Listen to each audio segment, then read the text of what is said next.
ఈ కార్యక్రమాన్ని చూస్తున్న మీ అందరికీ కూడా మన ప్రభువైనటువంటి యేసుక్రీస్తు నామములో వందనాలు తెలియజేస్తూ ఉన్నానండి. ఈ రోజున బైబిల్ 2వ పాఠంగా ఆదికాండము 3వ అధ్యాయాన్ని మనం పరిశీలిద్దాం. 3వ అధ్యాయంలో మరి 3 విషయాలను మనం నేర్చుకుందాం.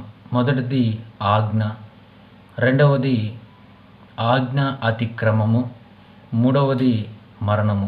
ఈ 3 విషయాలను మనము సులభంగా క్లుప్తంగా నేర్చుకోవడానికి ప్రయత్నిద్దాం. ప్రేమటువంటి దేవుని వారలారా, ఆదాముతో దేవుడు చెప్పినటువంటి మాట, ఆదాము నీవు తోటలో ఉన్నటువంటి చెట్ల ఫలములన్నీ కూడా తినవచ్చు, అయితే తోట మధ్యలో ఉన్నటువంటి మంచి చెడుల తెలివినిచ్చు వృక్ష ఫలములను మాత్రము నీవు తినకూడదు, అవి తిను దినమున నీవు నిశ్చయముగా చచ్చెదవు అని దేవుడు ఆదాముకి ఆజ్ఞ ఇచ్చున్నాడు. ఈ విషయము దేవుడు ఆదాముతో చెప్పినటువంటి ఈ ఆజ్ఞ హవ్వకు కూడా తెలుసని మనము బైబిల్లో నుంచి గమనించగలం. అయితే వీరు ఆదాము దేవుడు చెప్పినటువంటి లేక దేవుడు ఇచ్చినటువంటి ఆజ్ఞను అతిక్రమించాడు. ఏ చెట్ల ఫలములైతే తినవద్దని దేవుడు చెప్పాడో ఆ చెట్ల ఫలములనే ఆదాము తిని ఆజ్ఞను అతిక్రమించాడు.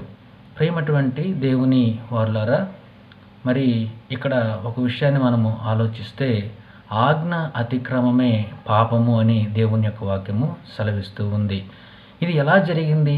ఆదాము హవ్వలు ఎలా ఆజ్ఞను అతిక్రమించారు అనే విషయాన్ని మనం ఆలోచించగలిగితే, సర్పము హవ్వ దగ్గరికి వచ్చి మీరు ఈ పండు తింటే చావురు అని హవ్వతో చెప్పినప్పుడు మరి హవ్వ ఆ యొక్క మంచి చెడుల తెలివినిచ్చు వృక్ష ఫలములో కొన్ని ఆమె తిని కొన్నింటిని ఆదాముకు ఇచ్చిన తర్వాత ఆయన కూడా తినినట్లు మనం బైబిల్లో చూడగలము. ఏదైతేనేమి ప్రేమటువంటి దేవుని వాళ్ళరా, వారు దేవుని యొక్క ఆజ్ఞను అతిక్రమించారు. దేవుడు చెప్పాడు, మరి వారు వినలేదు, కనుక ఆజ్ఞ అతిక్రమమే పాపము.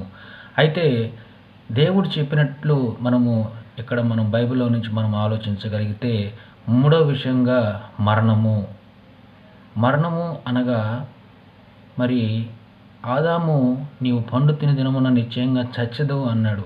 అవునండి, ఎప్పుడైతే ఆదాము గారు ఆ యొక్క పండును తిన్నాడో ఆత్మీయంగా ఆ రోజునే ఆదాము గారు చనిపోయినట్లు మనకి అర్థమవుతుంది. భౌతికంగా ఆయన 930 సంవత్సరాలు బ్రతికాడు, కానీ దేవుడు చెప్పినట్లు మరి దేవుడు చెప్తున్నటువంటి మాట, ఆకాశము భూమి గతించిన నా మాట ఏమాత్రమూ గతించదు. కనుక దేవుడు చెప్పినట్లు మరి ఆదాము పండు తిని దినమున ఆత్మీయంగా చనిపోయాడు.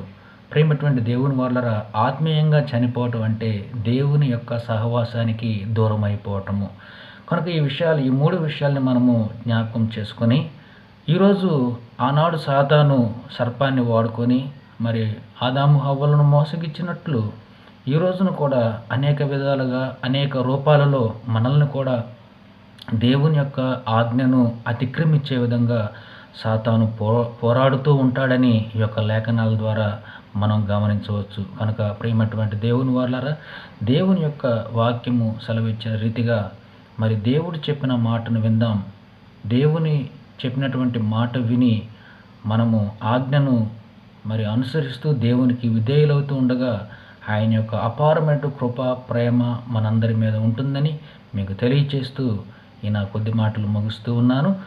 ప్రియమైనటువంటి దేవుని వాళ్ళారా, మరి మరొక పాఠంతో మీ ముందుంటాను. అంతవరకు సెలవండి.